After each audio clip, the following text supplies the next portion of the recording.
Assalamualaikum warahmatullahi wabarakatuh. Welcome back to my YouTube channel. Balik lagi bersama aku, Lia Elia. Di video pembahasan kali ini, saya akan membahas tentang reaksi-reaksi yang terjadi pada senyawa alkohol. Tapi, sebelum kita masuk ke pembahasan tentang reaksi-reaksi pada senyawa alkohol, sebaiknya disimak terlebih dahulu video tentang tata nama alkohol yang sebelumnya sudah dibahas. Ya, link videonya bisa dilihat di description box. Kenapa? Karena video pembahasan tentang alkohol yang sebelumnya nanti akan sebagai penunjang untuk pembahasan reaksi-reaksi alkohol. Oke, yuk langsung aja kita masuk ke pembahasan reaksi alkohol.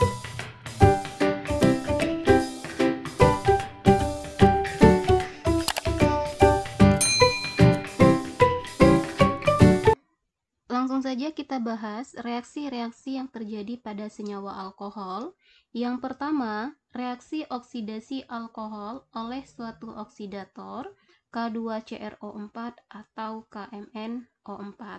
Nah, untuk reaksi oksidasi alkohol nanti tergantung dari jenis alkoholnya. Apakah alkohol primer, alkohol sekunder, dan alkohol tersier. Nah, untuk jenis alkohol ini sudah saya jelaskan di video sebelumnya ya. Oke, sekarang kita lihat yang pertama, reaksi oksidasi alkohol bagian yang untuk alkohol primer. Ya. Jadi, alkohol primer yang pertama kita bahas untuk reaksi oksidasinya.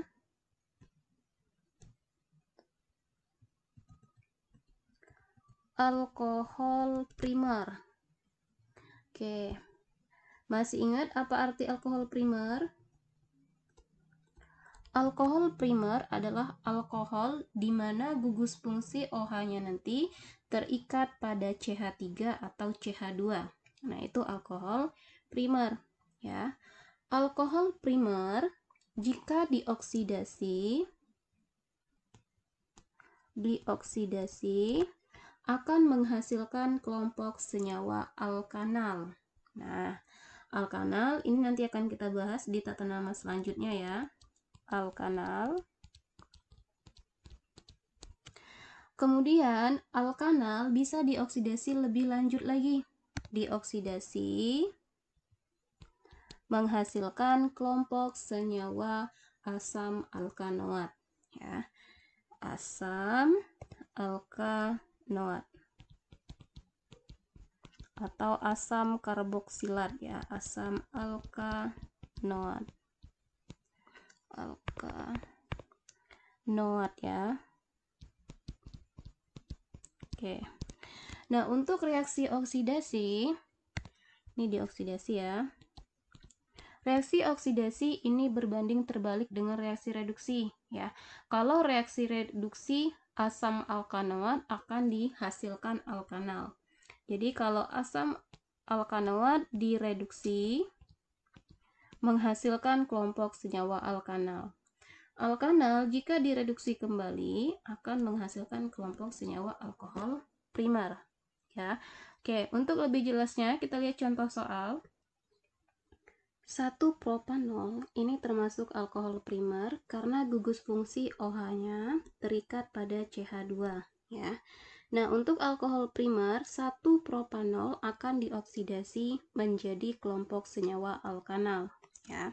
Alkanal ditandai dengan gugus fungsi OH. Jadi ingat kalau untuk reaksi oksidasi adalah reaksi pengurangan atom hidrogen dan pembentukan oksigen atau penambahan ya. Oke, jadi kalau untuk 1-propanol, kalau kita oksidasi menjadi hidrogen pada CH2 akan berkurang 1 menjadi CH3 ya. CH2 kemudian C ya. O H. Nah, inilah struktur dari propanol. Ini tadi kan 1-propanol. Kalau dia dioksidasi menjadi kelompok senyawa aldehid atau alkanal. Nah, alkanal ini bisa dioksidasi lagi. Kenapa? Karena masih ada atom hidrogen di sini. Atom hidrogen ini akan kita kurangi lagi dan digantikan oleh oksigen. Nah, jika kita dioksidasi kembali akan menghasilkan kelompok senyawa asam alkanoat atau asam karboksilat. Asam alkanoat ditandai dengan gugus fungsi COOH. Nah, tinggal kita ganti aja nanti. Hidrogen yang terikat di C ini akan diganti dengan OH. Jadi CH3, CH2, COOH. Nah, inilah struktur dari asam alkanoat. Nah, sebaliknya ya, asam alkanoat kalau kita reduksi menjadi propanal, kalau propanal direduksi menghasilkan kelompok senyawa propanol atau 1 propanol. Oke. Yang kedua, alkohol sekunder atau gugus fungsi OH-nya nanti akan terikat pada CH. Untuk alkohol sekunder, jika dioksidasi menghasilkan kelompok senyawa alkanon atau sering disebut juga dengan keton. Ya, untuk senyawa ini nanti di pembahasan sebelumnya akan kita bahas juga apa itu senyawa alkanon atau keton. Ya, jadi yang pertama, reaksi alkohol sekunder akan menghasilkan kelompok senyawa alkanon.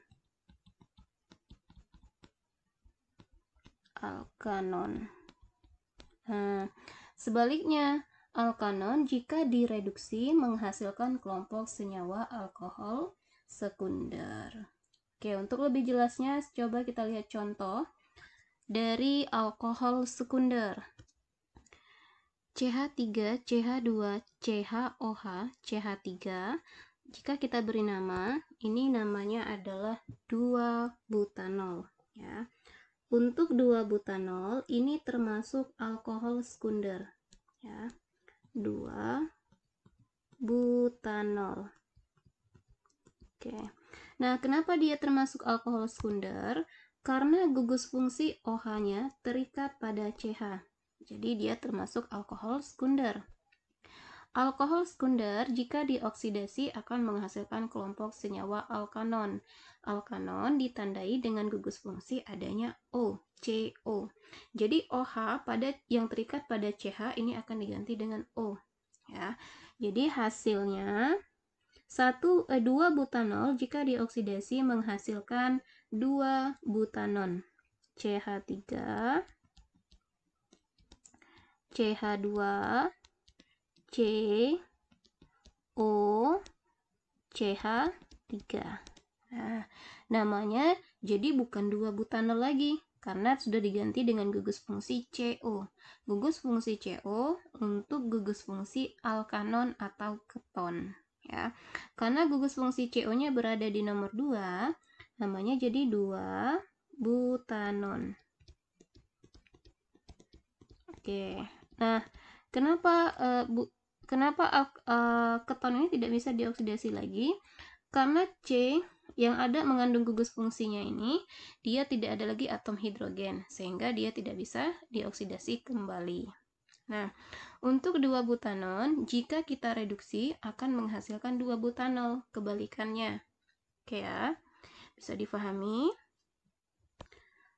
Untuk alkohol tersier, di sini tidak dapat dioksidasi kembali. Tidak dapat dioksidasi. Kenapa? Karena gugus fungsi OH-nya terikat pada C saja. Jadi atom karbonnya tidak mengandung hidrogen lagi.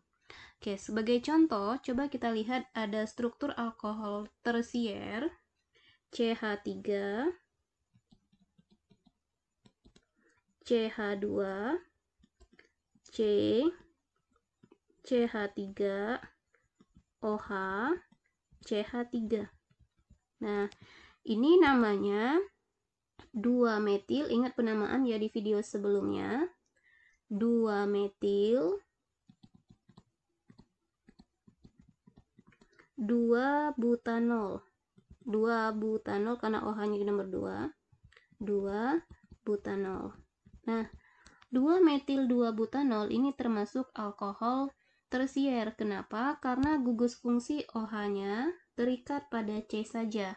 Jadi di situ karbonnya tidak mengandung atom hidrogen lagi. sehingga alkohol tersier tidak dapat dioksidasi karena atom hidrogennya tidak ada lagi atau sudah habis, ya.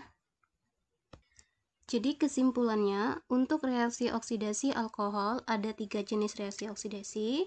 Alkohol primer dioksidasi menjadi alkanal, alkanal dioksidasi menjadi asam alkanoat. Sedangkan alkohol sekunder jika dioksidasi menghasilkan kelompok senyawa alkanon, dan alkohol tersier tidak dapat dioksidasi karena tidak mengandung atom hidrogen lagi di atom karbonnya. Oke, sekarang kita lihat reaksi yang terjadi pada alkohol yang kedua. Reaksi dengan logam natrium, kalium, magnesium, dan aluminium akan menghasilkan senyawa alkoksida logam dan gas hidrogen. Nah, reaksi ini nanti akan terjadi melalui reaksi substitusi. Sebagai contoh, etanol jika kita reaksikan dengan natrium akan terjadi reaksi substitusi, di mana natrium akan menggantikan posisi hidrogen pada OH. Jadi natrium akan menggantikan posisi hidrogen pada OH, dan hidrogen akan menggantikan posisi natrium sebagai unsur diatomik. Nah, jadi hasil reaksinya menjadi CH3, CH2O, Na. Nah, karena OH-nya tadi udah digantikan oleh si natrium. Dan hidrogen akan membentuk suatu atom diatomik, unsur diatomik H2. Oke, CH3CH2ONa namanya adalah natrium etoksida. Ya, karena sesuai hasilnya tadi menghasilkan senyawa alkoksida. Jadi karena yang kita reaksikan natrium menjadi natrium etoksida. Jadi namanya natrium etoksida. Dan gas hidrogen. Ini gas ya.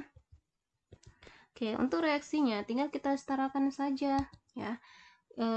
Hidrogen di sebelah kiri jumlahnya ada 7, di sebelah kanan jumlahnya ada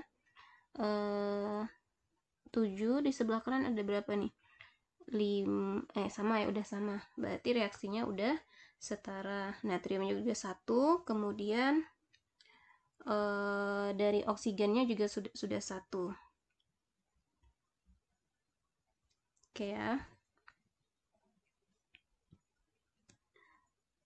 Untuk atom hidrogennya belum setara ya, karena yang di sebelah kirinya ternyata ada 6. Ini ada 3 tambah 2, 5 tambah 1, 6. Sedangkan di sebelah kanan 3 tambah 2, 5 tambah 2, 7. Nah, supaya setara, jadi di H2 akan kita kalikan setengah. Nah, setengah kali 2 kan 1. Jadi reaksinya sudah setara. Reaksi yang ketiga, reaksi alkohol dengan suatu senyawa HX, PX3, dan VX5 akan menghasilkan suatu senyawa alkil halida.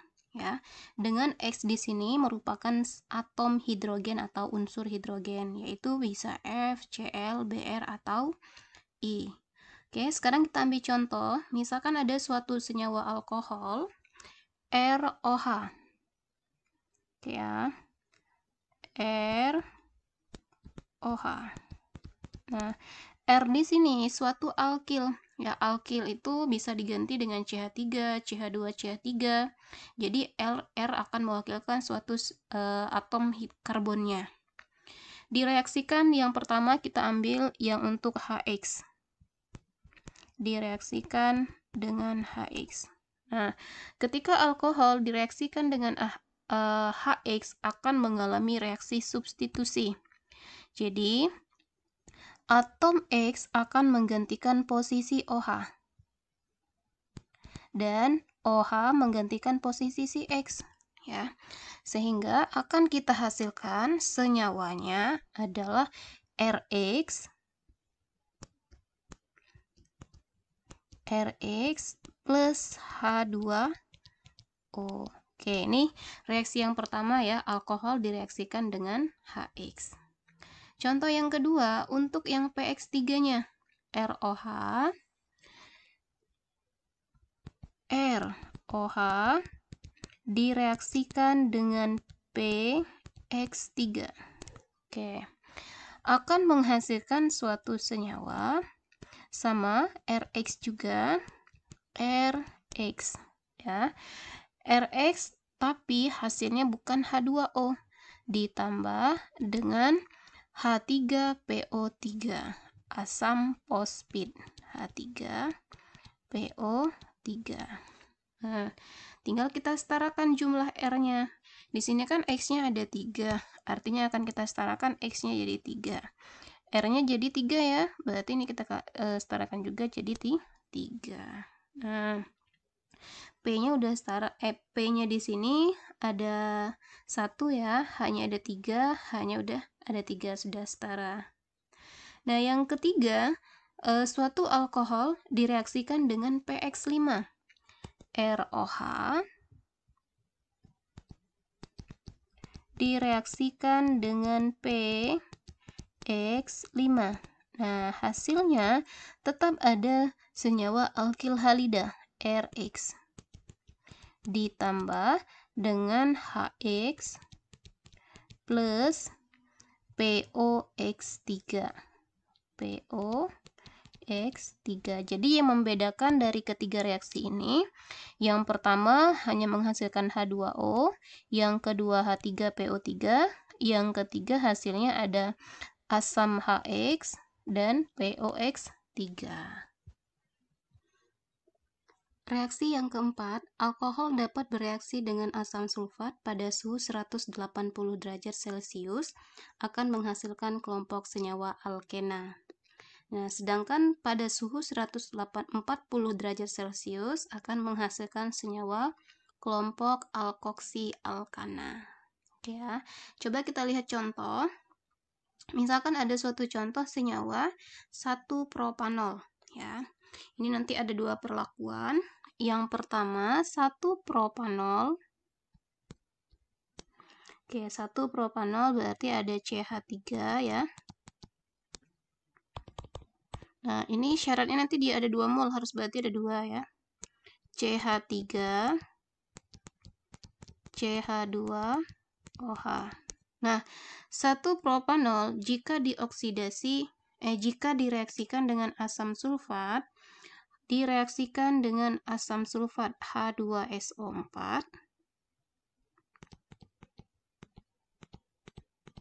pada suhu 180 derajat Celcius. Kita ambil yang pertama. Nah, jika direaksikan pada suhu 180 derajat Celcius, tadi akan menghasilkan kelompok senyawa alkena. Ya. Nah, jadi senyawa alkena berarti nanti akan ada ikatan rangkapnya. Ya, jadi ikatan rangkap itu yang dekat dengan gugus fungsi OH. Ya, oke, sekarang kita tulis ulang. 1-propanol tadi strukturnya salah, ini udah kakak ganti ya karena kurang C tadi. 1-propanol jika direaksikan dengan asam sulfat pada suhu 180 derajat akan menghasilkan kelompok senyawa alkena. Jadi ada minimal ikatan rangkapnya. Nah, dan akan terbentuk air. Jadi hasil reaksinya CH3 CH rangkap 2 CH2. Nah, plus H2O sisanya H2O.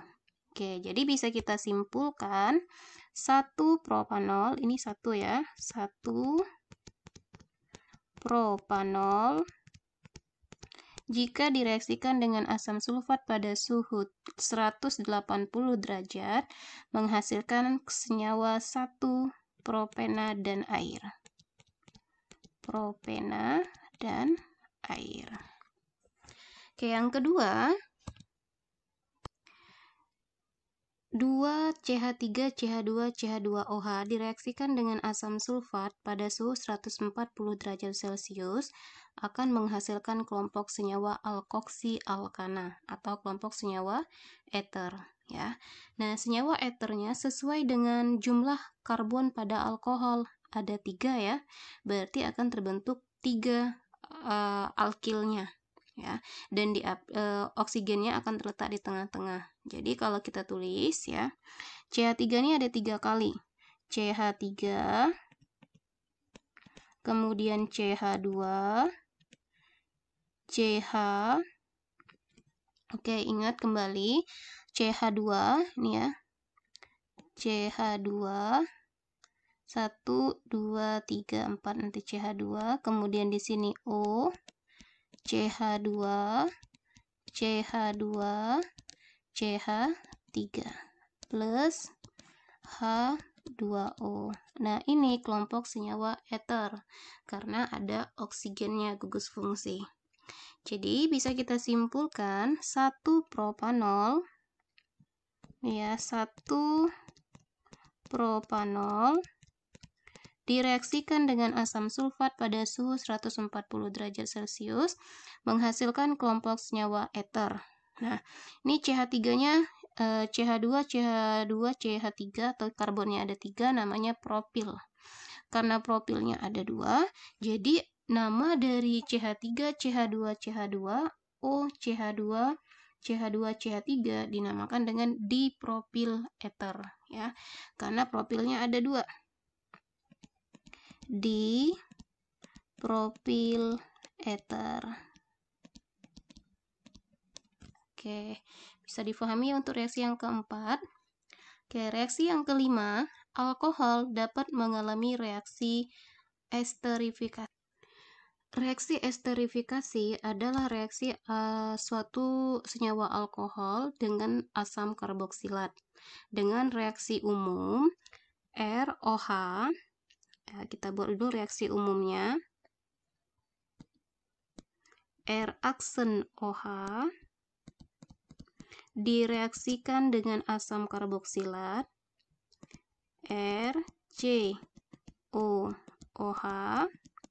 akan menghasilkan suatu senyawa ester ya, atau digunakan sebagai minyak wangi ya. RCOO R-aksen plus H2O. Oke, ini persamaan umum dari suatu reaksi esterifikasi. Oke, sekarang kita ambil contoh reaksi antara CH3, CH2, COOH direaksikan dengan CH3, CH2OH suatu alkohol. Nah, yang pertama ini kan senyawa asam karboksilat ya, namanya asam propanoat. Jadi yang pertama, asam propanoat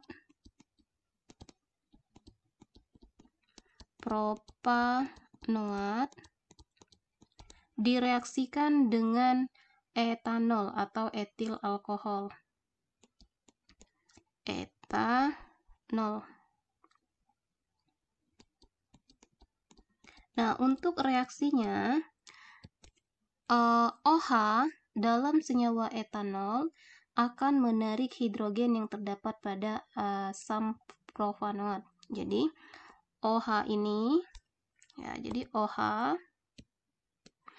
akan berikatan dengan H pada OH. Sedangkan CH3 CH2OH-nya akan menggantikan posisi hidrogen pada OH. Maka akan kita hasilkan senyawanya. Jadi hasil reaksinya CH3 CH2 CH3 CH2 COO. Nah, hidrogennya tadi digantikan oleh CH2 CH3. Jadi O-nya tetap kita tulis, kemudian CH2 CH3. Nah, ditambah sisanya. Berarti sisanya di situ kan OH dan H. Kalau digabung menjadi H2O. Nah, inilah senyawa ester. Untuk penamaannya nanti kita bahas di video selanjutnya ya, khusus untuk alkohol. Ini sekilas saja kakak kasih nama. Yang terikat pada O ini dinamakan dengan alkil. Karena C-nya ada 2, namanya jadi etil. Yang di belakangnya ini sebagai rantai induk. Rantai induknya berakhiran -ot. Jadi kalau alkil jumlah C-nya 2 dinamakan dengan etil. Nah, kalau 3 propana, karena akhirnya oat jadi propanoat. Penamaan selalu yang di awal adalah alkil. Jadi nama dari senyawa ini adalah etil propanoat. Etil propanoat.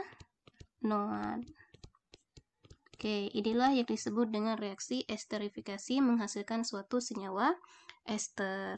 Ya, oke, sudah kita bahas 5 reaksi pada senyawa alkohol. Nah, untuk lebih jelasnya lagi tentang reaksi-reaksi dari alkohol, coba kerjakan soal latihan ya. Yang pertama, tuliskan reaksi antara 3-metil 2-pentanol jika dia dioksidasi. Yang kedua, etanol direaksikan dengan asam klorida, hasilnya apa?